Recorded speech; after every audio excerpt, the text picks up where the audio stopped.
There it goes. The magic of clicking the same button 3 times.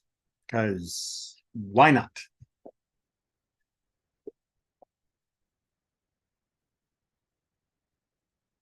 It looks like it's all working the way it's supposed to. Excellent. Okay, so let's go ahead and click over to that tab. I think we can just do one more tick. I wish there was somewhere just in between those two, but we'll stick with that one. It's a little easier to see more than one line at a time.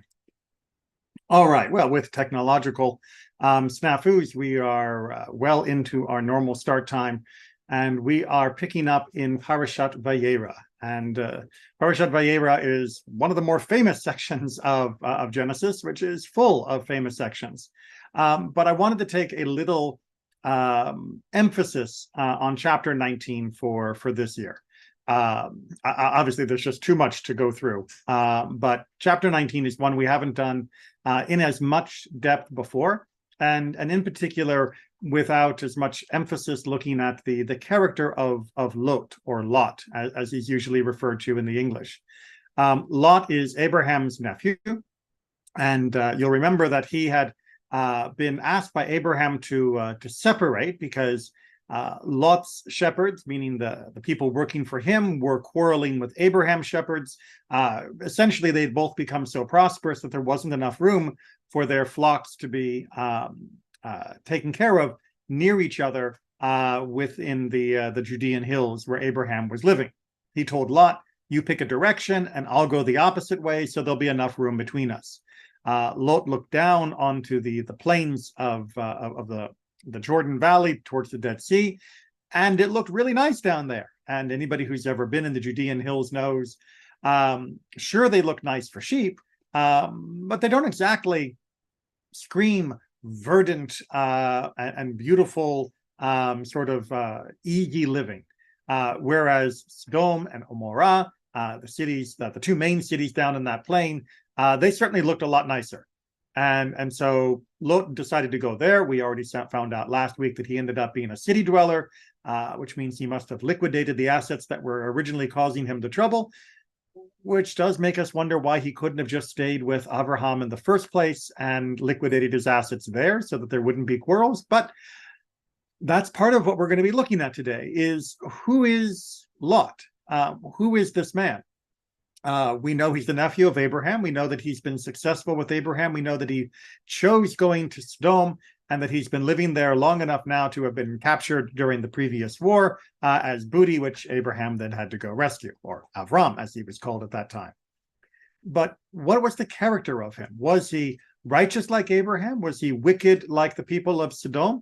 Well, to answer that question, we're going to have to find out first what exactly were, the problems in Sodom, or Sodom, and what was Lot's reaction to them? Who was he in relationship to that? Just prior to this, of course, we had the famous scene with Abraham arguing with God, trying to contest that if there were at least 10 righteous people, then not all of Sodom and Gomorrah should be destroyed. We're going to get a pretty strong evidence that there are not 10 righteous people, but we're going to look at the nature of the people of Sodom only as a necessary benchmark for comparing Lot to them. So hopefully that gives you enough preface of what we're going to be looking for. Obviously, there's so much more to be said about this chapter, but well, each year we only get to do a tiny slice with us together, keep reviewing all the different commentaries and such, and there's so much more to learn. A reminder for those of you that are not used to Sefaria.org, one of the most amazing free resources, which you should also be financially supporting, is that if you click on any verse, you can see that there are many resources about them, including in this particular verse, 97 different commentaries. It's about 50-50, depending upon the verse, of how many commentaries are English or how many are only in Hebrew. You can see where else it comes up in the Midrash and Halakha, the Talmud, anywhere else. And then, of course, you have the option to go to the Sheets page, where other teachers have put together study sheets that include this particular passage. Now, I personally still find Sefaria's built-in study sheet creator very awkward. And so I stick with my own process, but it's still a great resource to use for gathering different ideas and seeing how these verses can be used to talk about different topics. So just a little FYI. But for today, let's go ahead and start with the Torah reading. We are chapter 19, verse 1. The two messengers arrived in Sodom in the evening, as Lot was sitting in the gate of Sodom. When Lot saw them, he rose to greet them and bowing low with his face to the ground. All right, so we already get, first of all, the questions of malachim. Here it's being translated as messengers, as is very appropriate. The word malach means messenger, but as we know, messenger can often, in the text, especially in Genesis, mean an angel. And sometimes it's up to the context to figure that out.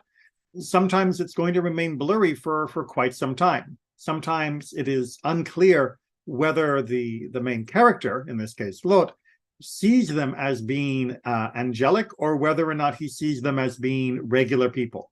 The same scenario played out at the beginning of Vayera, where Abraham is sitting at his tent and he sees three people show up and rushes to give them hospitality as well, in a way that is echoed here.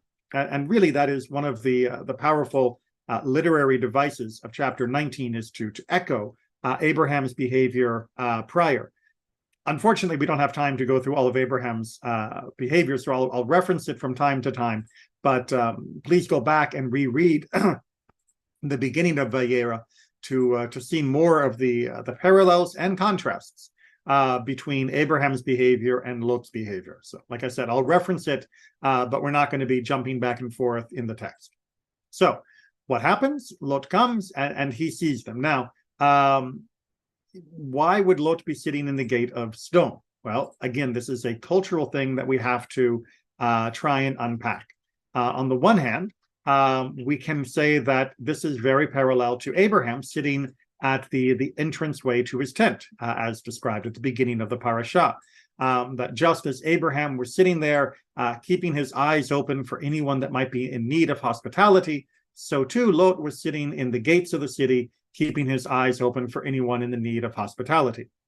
Another explanation, more archaeological, and based on biblical usage of the sha'ar, of the gate of a city, is that gates were meeting places. They were kind of the town hall, courthouse, community center, all wrapped into one. They were often, depending upon the size of the city, the most impressive part of the city construction. Even if there were walls or towers somewhere else, the gates would still usually be the most impressive part. And they were also among the larger communal structures, and thus would often serve as the town hall, court, community center, and especially people that were either had a case or that were involved in providing leadership to the community would spend a lot of time at the gates of a city. So either Lot is sitting here looking out for travelers, or Lot is sitting here because he has reached a certain position or status within the community, or is trying to reach that status, that he is hanging out at the civic level of the community. Both of those are possible. Let's see what he takes, where he goes with this, and maybe that'll help us refine it. Verse 2. So he's bowed to the malachim, and this is what he says: "Please, my lords, turn aside to your servant's house to spend the night and bathe your feet. Then you may be on your way early." But they said, "No, we will spend the night in the square." Okay, so what is we have here? Again, this idea of turn aside if it please you, very strong echoes of Abraham. It's almost like Lot is sort of the mini Abraham, trying to repeat that style. But we will notice a few differences. We have the idea that he is offering them a place to stay, and he's offering to wash their feet, which was a sign of respect in the hospitality societies of the time. We'll notice also that he's telling them to bathe after sleeping. That's going to be important for our commentaries. And we notice he's also kind of hurrying them on their way, where he says that in the morning you'll wake early and go. You'll be back on your way. And well, that seems a little more rushed as opposed to Abraham's greeting, where he said, "Sit and wait, and I will prepare," and ran about began preparing a meal for them. Here it seems to be similar to Abraham, but slightly more muted. And the response of these messengers, of these angels, is, "No, we will spend the night in the square. That we will just sleep basically in the public area around the town square, in the street area, and that should be fine." We'll come back in our commentary to why they might have refused Lot's hospitality, unlike the angels that were going to Abraham. But for now, let's just notice that they refuse his first offer. Verse 3, "But he urged them strongly. So they turned his way and entered his house. He prepared a feast for them and baked unleavened bread, matzah, and they ate." Okay, so we get this eventual wearing down of their resistance. He gets them to change their mind. They come in, and then they turn and come to his house, and then he prepares the feast for them. This mishte, which is a phrase often used for a substantial meal, and he makes matzah for them. Now, we can ask, was his meal as elaborate as the meal that Abraham prepared for the malachim that visited him? Well, we don't get as much detail. Now, the mishte term can certainly mean a substantial and proper meal, and it's probably that is the way we should take it in this context. On the other hand, the lack of additional information still leaves it open to some interpretation of just how generous he was with his hospitality. The creation of matzah should not be seen as a problem, even though we often call it lechem oni, the bread of affliction, or the bread of the poor. It is also the bread of speed, meaning that when you make matzah, you make it much faster than other bread because you're not waiting for the leavening process to occur. As anybody who's ever made bread knows, when you start from flour and water, if you want your bread fluffy, it's going to be a while. On the other hand, if you are fine with it being matzah, you can have that thing cooked in just a few minutes and you're good. So it may be that he made matzah because it was the fastest thing to make for them. It may be still part of the idea that he mentioned in the first invitation of you can get out of here early, that he is doing everything very quickly for the travelers, and we'll see why in the next verse. Excuse me. Or it could be that he is, giving them second best, that he is giving them matzah because it is the poor bread rather than giving them the best of bread that might be available. It is still ambiguous, and hopefully you're settling into a little ambiguity of how do we read the character of Lot. Okay, well, the best way to understand him, of course, is in his dealings not just with the angels, but also with the people of Sodom. And that means we move on to verse 4. "They had not yet lain down when the town council and the militia of Sodom, insignificant and influential alike, the whole assembly, without exception, gathered about the house." Okay, now, the verse 4 here has been heavily worked by JPS to try and give us the interpretation of what's going on. Literally, it just says the people of the town, but it is said in a way that is sort of awkwardly repetitious. That the people of the town, of Sodom, surrounded them. So JPS is translating the people of the town as being the town council, the representatives of the city, and the people of Sodom as being the militia of Sodom, the Minutemen, if you will, that are there in a formal capacity.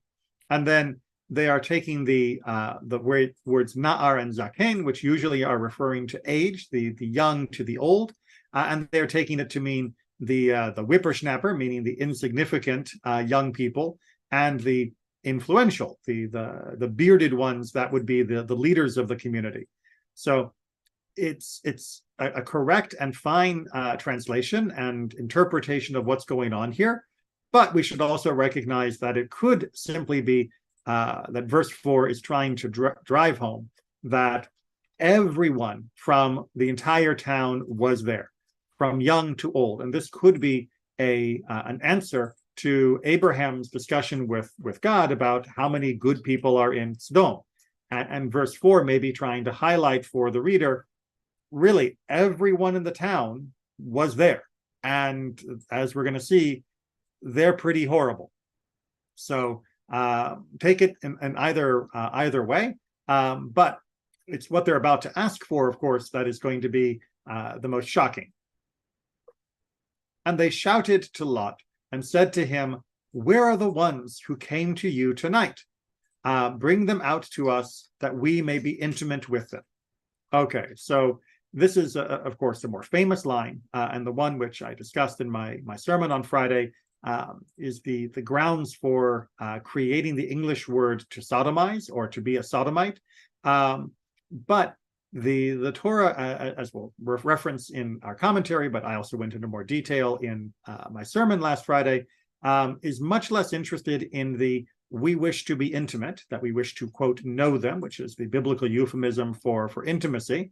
Here, a very forced version of intimacy, of rape. And instead, that the overall picture here is that the people of Sodom are coming to abuse people that have come for and found hospitality. That is not as shocking to a modern reader as it should be. Much to our disgrace, or what I hope would be our disgrace, people are not shocked or disturbed by the idea that those that had been given hospitality would be treated badly by someone else. But in the ancient world, especially during the biblical culture times, hospitality was an inviolate social norm. Even bad people provided hospitality. Again, that seems weird in the modern world, where we lock our doors against strangers at every opportunity.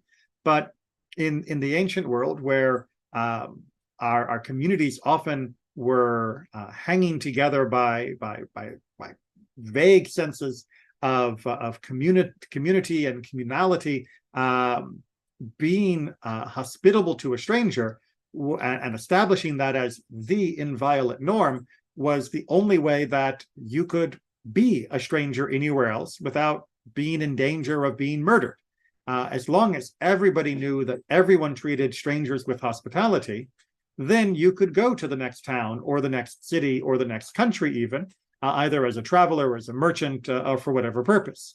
As soon as people thought that strangers would be treated badly, then all bets were off, and the entire society and its interconnection to every other community would crumble in an instant, because there was no overarching authority that would impose the rights of strangers while they were in a strange land. You had to rely upon hospitality to make that happen. And in the ancient world, they absolutely knew that without hospitality, their communities would collapse.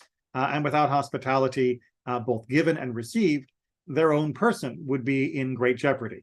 So what the people of Sodom here are saying, that they want to attack a guest within the house and a guest within the city, is meant to be like shocking. You're supposed to like faint from their audacity, from their terribleness, that these are the worst of the worst kind of people. That as much as we are angry at the Egyptians for putting our ancestors into slavery, that is nothing compared to treating a guest like this.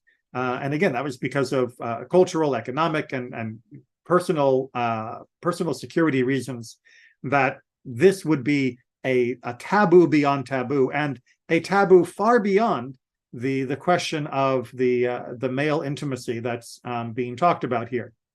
That was the form of abuse, that was going to be used, the act of rape, but that was not the most outrageous part of what they were doing. The most outrageous part was that they would attack a traveler at all. That is the ultimate crime. And we'll come back to the problems with Sodom in our commentary, but I just want to try and get that out because it's so often missed in modern conversations over this. I partly blame English for that because of the way it picked up the word sodomy and turned it into only a sexual activity when that was not the Torah's intent at all. So let's go ahead and continue with what happens in this conversation and back to some more notes about Lot's character. So Lot went out to them to the entrance, shut the door behind him. So he steps out and he says, I beg you, my friends, do not commit such a wrong. Again, the idea here is that the wrong would be to attack these strangers. Look, I have 2 daughters who have not known a man. Let me bring them out to you, and you may do to them as you please. But do not do anything to the others, since they have come under the shelter of my roof.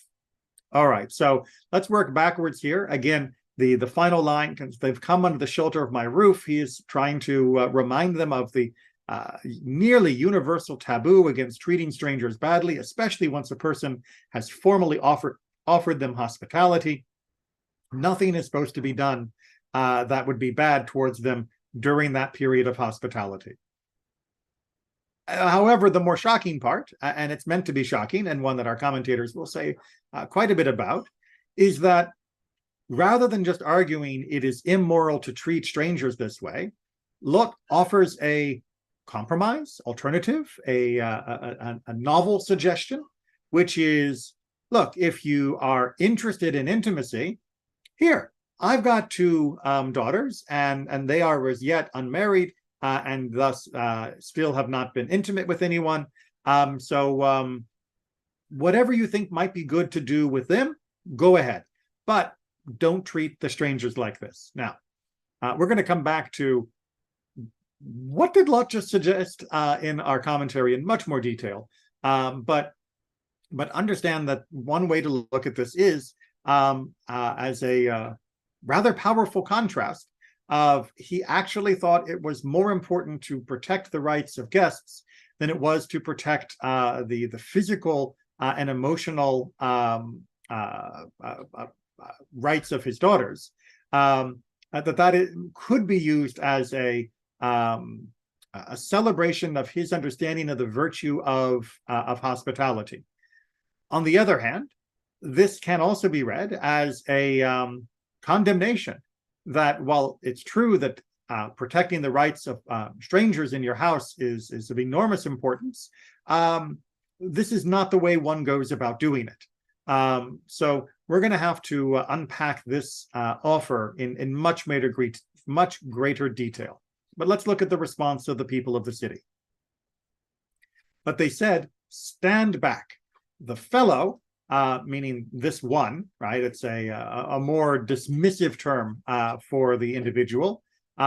They said, came here as an alien, and already he acts the ruler.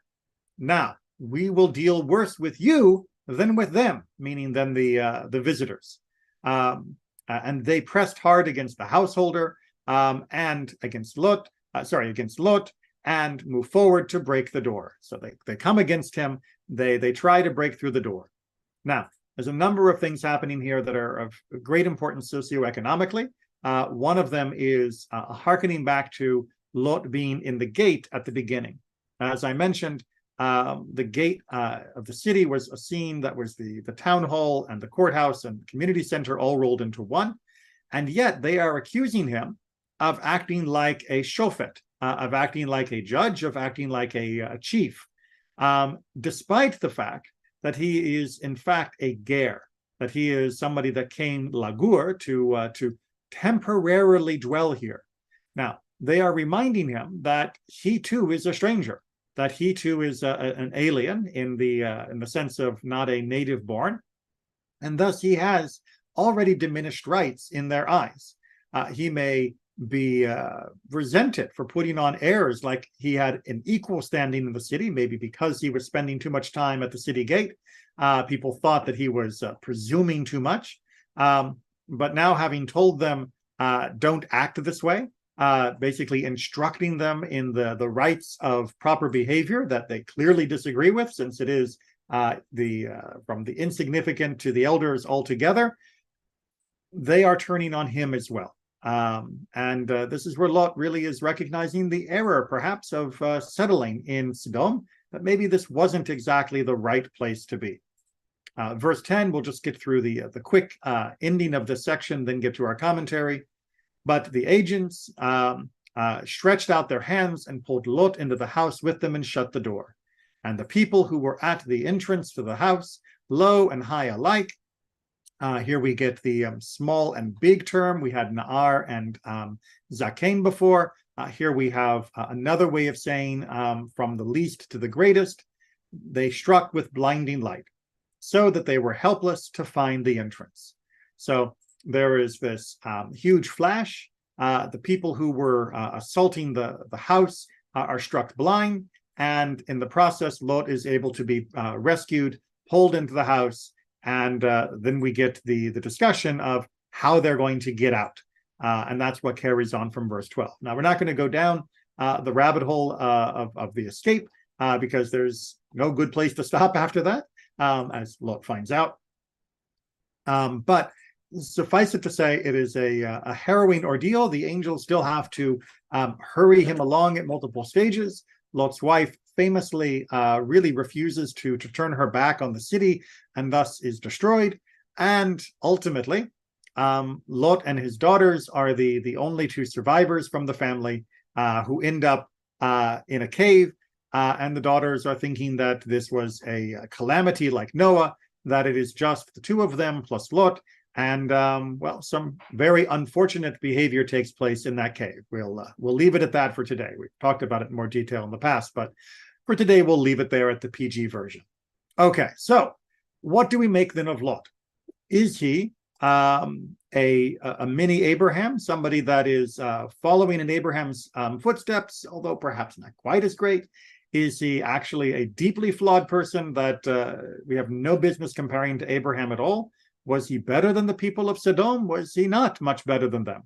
What do we make of Abraham's nephew and the progenitor of Ammon and Moab, the two nations that come from his daughters that became the border neighbors of the people of Israel in later generations? Well, first we have to understand what he thought he was doing and what Sodom thought that they were doing in order to see a contrast. And to do that, we're going to start off with Bereshit Rabbah. So the question of we will know them, which again is biblical euphemism for sexual intimacy. What does that mean, and why would they be doing this according to the Midrash?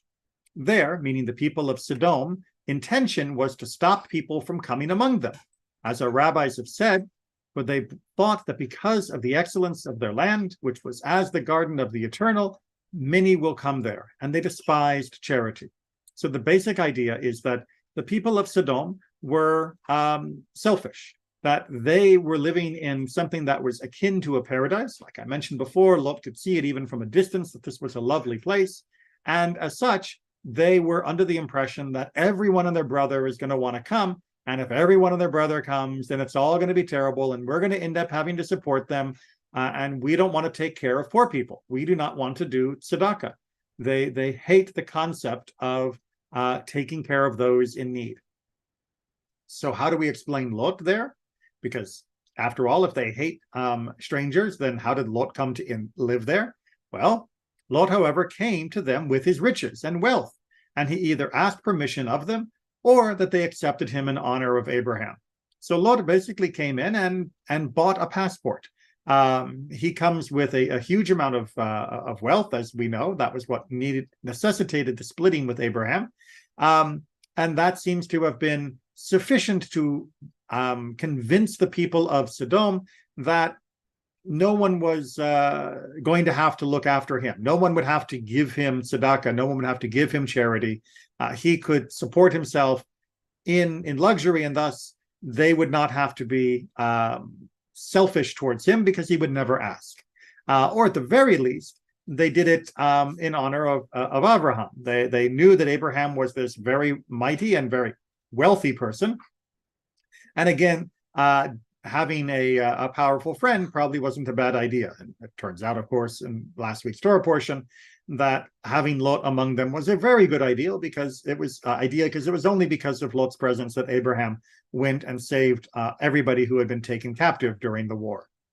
Okay, now how do we know that this is the behavior of the people? Well, we can read between the lines of how they treated a stranger who showed up in their doors. We can see by Lot's passionate plea that they not spend the night in the town square, but come to his house instead, that there was definitely something wrong with the way the people thought about helping strangers. But the Tanakh makes it even clearer. Now, scripture, in this case, the book of Ezekiel, testifies that this was the intent of the people of Sodom. Behold, this was the iniquity of thy sister Sodom. Pride, fullness of bread, and careless ease was in her and in her daughters. Neither did she strengthen the hand of the poor and needy. So, what we're seeing here is that the prophet Ezekiel, who tries to describe the crimes of Sodom, ascribes to them the primary crime of not being generous to those in need, that they did not help people who were poor or needy, and that was because of their arrogance, that it wasn't that they were poor or unable to help, that instead their pride, their arrogance, their greed kept them from offering help to those that they could have easily afforded to help. And that is the paramount sin for which they are condemned and which was being investigated. With that in mind, we can now also better contextualize, again, the literary contrast between Abraham and the people of Sodom and Lot as a sort of intermediate step. Abraham sees strangers, and what does he do? He slaughters a cow, he makes food, he gives them everything he can. He's the most solicitous and gracious of hosts. Lot is, on the other hand, perhaps a slightly more stunted version of that. But the people of Sodom, well, what is their great crime? Their great crime is how they treat the stranger. They are ultimately being the most contrasted to Abraham. That Abraham would welcome a stranger into his tent. Sodom would not only not welcome them, but would attack them even when no one was asking them to do anything. They are the ultimate perversion of humanity because of the hardness within their heart that they would use when treating strangers. So we can see, again, this literary structure here that highlights the true crimes of Sodom being how they treated those in need. And strangers at the gate were, of course, always the most needy in any conception of the society. Okay, onward. And the people of Sodom were wicked and sinners against the Eternal exceedingly. What this really means is that they continued provoking and rebelling against him, God, with their ease and the oppression of the poor. They were so wealthy, so at ease materially, and yet they continued to oppress and refuse help to the poor. That was the form of their rebellion, not any sexual transgression, but their selfishness. That's the ultimate way. Now, how is that a rebellion against God? Well, when you look at the entire world as belonging to God, and you look at any material gain that we have in the world as being a gift from God, then we also recognize that God has given us instructions on what to do with our portion, the allotment that we've been given. And one of those instructions is to help those in need. So if you take from God, then you have to give according to God's instructions. And they were not. Thus, they are rebelling. It is this thought which Scripture expresses by saying, in the continuation of the passage of Ezekiel, they were haughty and committed abomination before me. Therefore, I removed them when I saw it. What was their abomination? Their abomination was their refusal to help someone in need and their actual aggression towards somebody that was a stranger. Not only were they indifferent to their needs, they were openly hostile. Now, in the opinion of our rabbis, all evil practices were rampant among them. I mean, this wasn't the only thing they did that was wrong. As we can see, they're also interested in rape and attacking Lot. And clearly, these were not merely people who had it in for strangers. They were involved in all sorts of evil practices. Yet, their fate was sealed because of this sin. That is, that they did not strengthen the hand of the poor and the needy. Since this sin represented their usual behavior more than any others.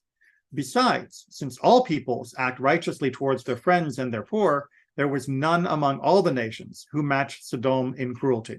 So, and I need to apologize, I had forgotten that I swapped out the texts. We'll be getting to Bereshit Rabbah in a second. This is Ramban, Nachmanides, for these paragraphs. So he's highlighting that this sin was most representative of them, partly because it is the underlying sin, that their callousness towards other, of course, is what breeds all the other types of sins they were involved in, but also because it highlighted the difference between Sodom and other nations. Other nations, too, were bad, you know, not just with idolatry, but practiced all sorts of other terrible things. But it was Sodom and Sodom alone, or Sodom and Amorah, that were involved in this idea of not only will we treat other people as bad, not only will we treat each other bad through robbery and murder and adultery and things like that, but we will even be bad to ourselves and our friends and those of us that are poor. That was considered something beyond the pale, that even the other wicked nations of the world didn't behave like that. Sure, individuals from time to time will, but nations as a whole, it is almost just constitutionally inconceivable that a nation would treat its own self collectively in this terrible of a way. Most nations don't last very long this way. And indeed, as we see, Sodom is going to suffer greatly for it. Know that the judgment of Sodom was due to the superiority of the land of Israel, since Sodom is a part of the inheritance of the eternal, and it does not suffer men of abominations. And just as it later vomited out a whole nation on account of their abominations, so it now anticipated and saw that this entire people behaved worse than all nations towards heaven and mankind. Again, they were really in a category by themselves, and in particular being in the land of Israel, the borders that would eventually be the land of Israel, even more so, their behavior was considered an abomination.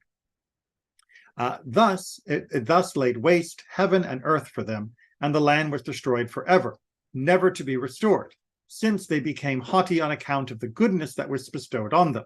The Holy One, blessed be He, thus made Sodom a token against the rebellious children, that is, against the children of Israel, who were destined to inherit it.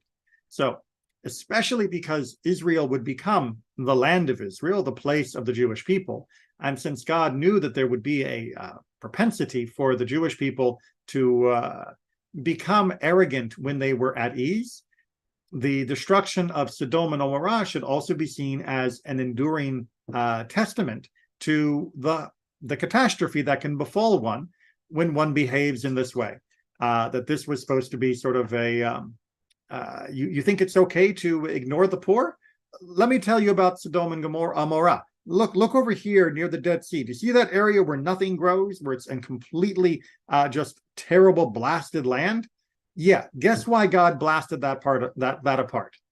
Because of how they treated the poor. It was meant to be an object lesson for the people of Israel who would eventually be in that spot. All right, now let's get back to Lot directly through the lens of Bereshit Rabbah. Rabbi Yudan said, please turn aside. Remember, the first invitation that Lot makes is with this rather curious phrase, turn aside. And what are we supposed to make of this? Well, even if I am not worthy, diverge from the ordinary practice, meaning what are you turning aside from? They're just standing there. They're just walking through the gate. Well, turn aside from normal etiquette. Normal etiquette would teach one refuses an offer from an individual of low stature, but does not refuse an individual of higher status. The usual way of the world is that if somebody is of a higher social status than you, and they offer, please come to my house, that you would say, of course, you would feel almost obligated to accept the invitation. But if someone from a lower status than you offered, you would usually reject it. Now, that was not just because you're a snob. It would also be a sign of proper etiquette, that you would not take from someone who had too little to be able to offer it to you. Instead, you should be the one offering it because you're in the higher position and thus capable of offering more to them. However, Lot here, although he's aware of this and aware of his own status as being lower than those that he is inviting to his house, nonetheless, he is still saying, set aside normal custom, come to my house despite the fact that I am a lower status than you, because you're in danger here. Break the normal patterns of etiquette because of the situation. Now, Rabbi Huna said, take a circuitous route to me, that this turn aside doesn't mean anything about changing the etiquette. Instead, it means take a different path. Why? So you will not be seen coming to me. And indeed, we see they turned aside to him and entered his house, that the verb that's used is reflexive of that original invitation. And this supports what Rav Huna said. So is he asking them to turn aside because he is desperate to remove them from the danger of being exposed to the people of Sodom? Or is he saying turn aside because he is begrudgingly helping them, but he is still trying to cover himself and hide the meritorious act that he is performing? Rav Yudan and Rabbi Yehuda seem to be disagreeing on this. However, Bereshit Rabbah continues, he prepared a feast for them. That's the Mishteh we talked about, meaning he had spent time in the house of our forefather Abraham, who would welcome passers-by. So again, here we see the Midrash saying, maybe he is like Abraham a bit. He did know that you greet a guest in that way. However, when we talk about the matzot, Rabbi Yitzchak said, a great quarrel, matzut, basically a play on words there, arose over the salt. He said to her, meaning his wife, give these guests a little salt. She said to him, do you seek to promulgate this despicable and evil custom here as well? What is that referring to? Well, it seems to be that his wife agreed with the behavior of Sodom, that one should not be gracious and hospitable to strangers or the poor, and that Abraham's behavior is despicable and evil. And she is saying, why should we give them salt? Why should we give them food? Why are you being kind to people? Don't you know that altruism is wrong? Don't you know that kindness is evil? Now, are there people in the world like this? Well, yes, even to this day, there are people that consistently argue that doing good for others is harming them, harming yourself, and harming the community. Judaism disagrees, as we can see quite strongly. And then that line about washing the feet, well, Abraham mentioned washing before staying the night, but Lot mentioned staying the night before washing. There's a reverse in that text. And it's the kind of thing that it's very easy for us to miss while reading, but our sages, thankfully, were more careful. Abraham was strict regarding the dirt of idol worship. Therefore, he mentioned washing first. Lot was not strict regarding the dirt of idol worship. All right, so there was a notion that some idols were worshipped through the use of dirt and soil.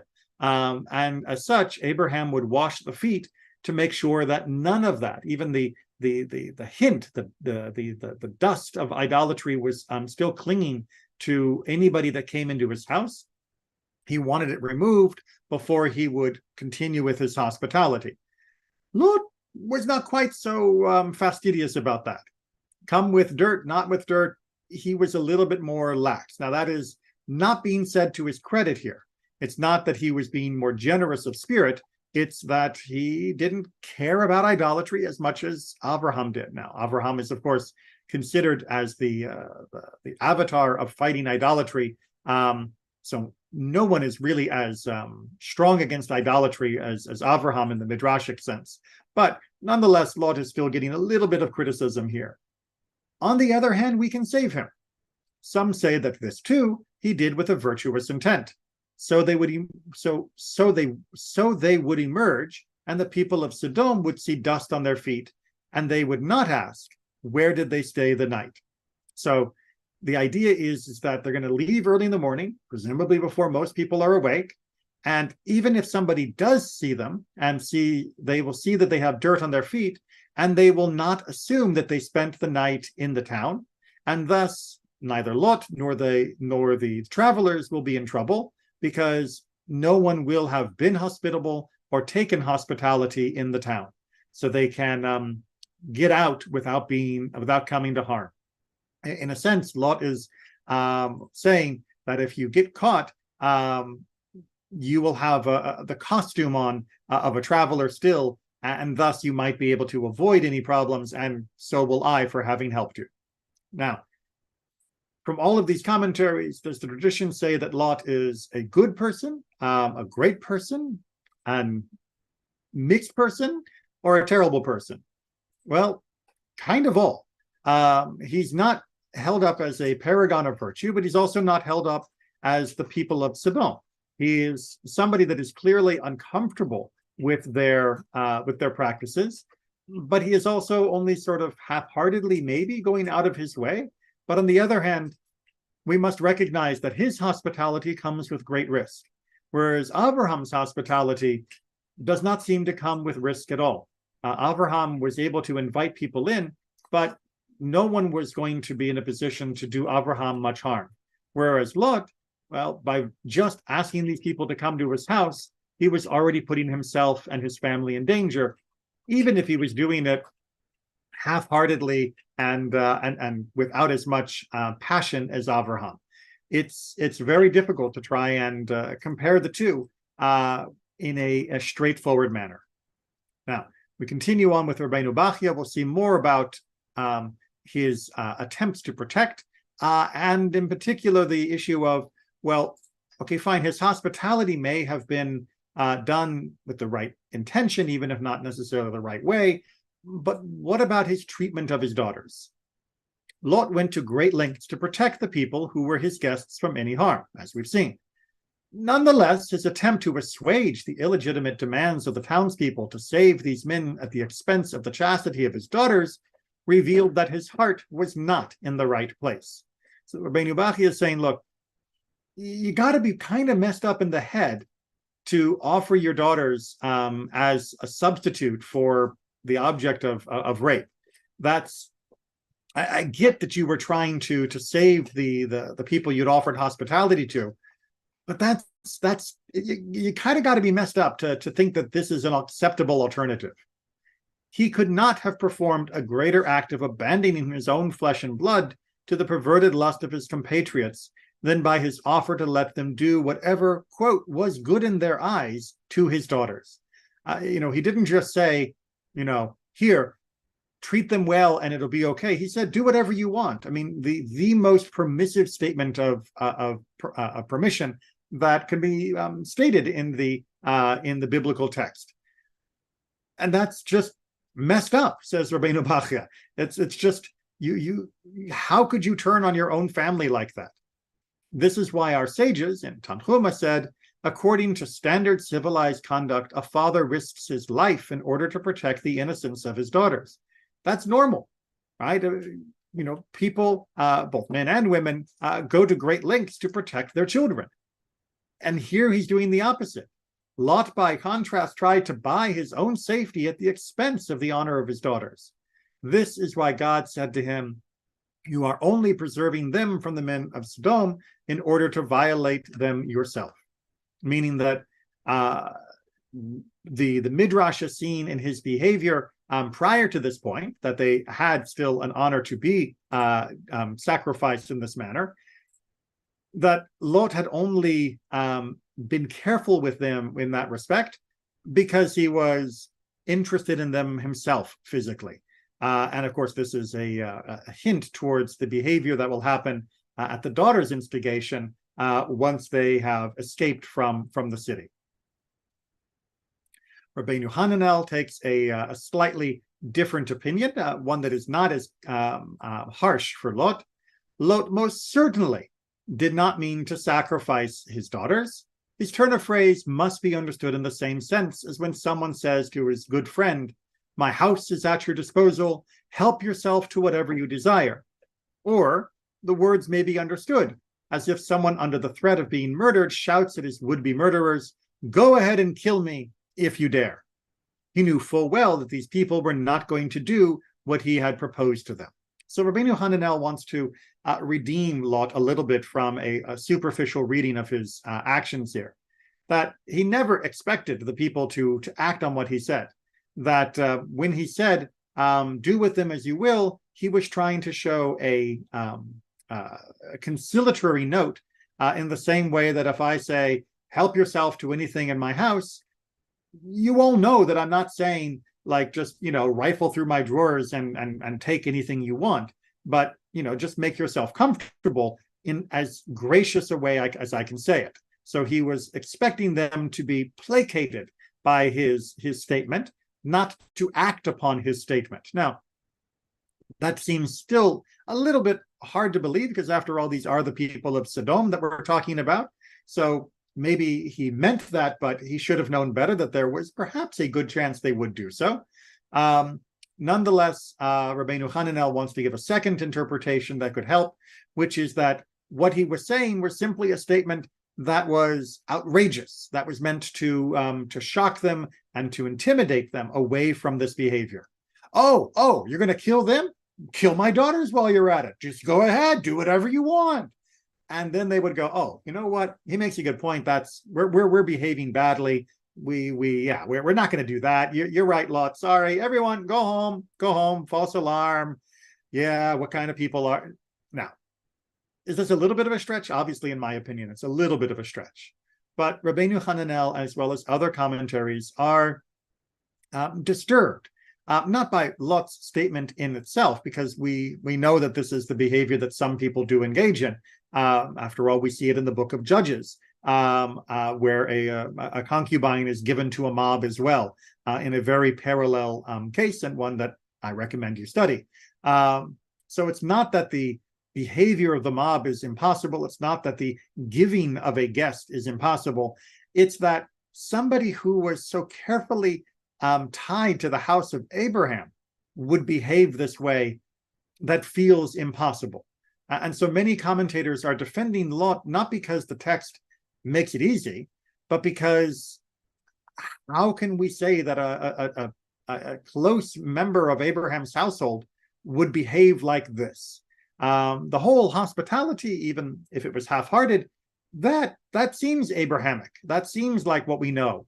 But this is just so counter to Abraham's behavior that it has to be something else. He couldn't have meant it like it looks. Now, I think that he did, because I think that he had overlearned the idea of hospitality and underlearned the idea of family. But that's my interpretation. But in order to understand why other rabbis are coming to his defense, we have to understand their motivation. And we'll see something similar here in Sforno as well. That why did he offer his daughters? He hoped that the fiancés of his daughters would come to their aid. That by offering them, then other townsfolk, men of Sodom that were engaged to his daughters, would then step forward and say, whoa, that's my, almost wife. You can't take her. And then the townsfolk would realize that their behavior indeed was wrong, because what they were asking to do was to rape someone. And with someone to stand up for them, a local to stand up for them, a native-born person to stand up for them, that might indeed shake the community from its path of viciousness at that moment.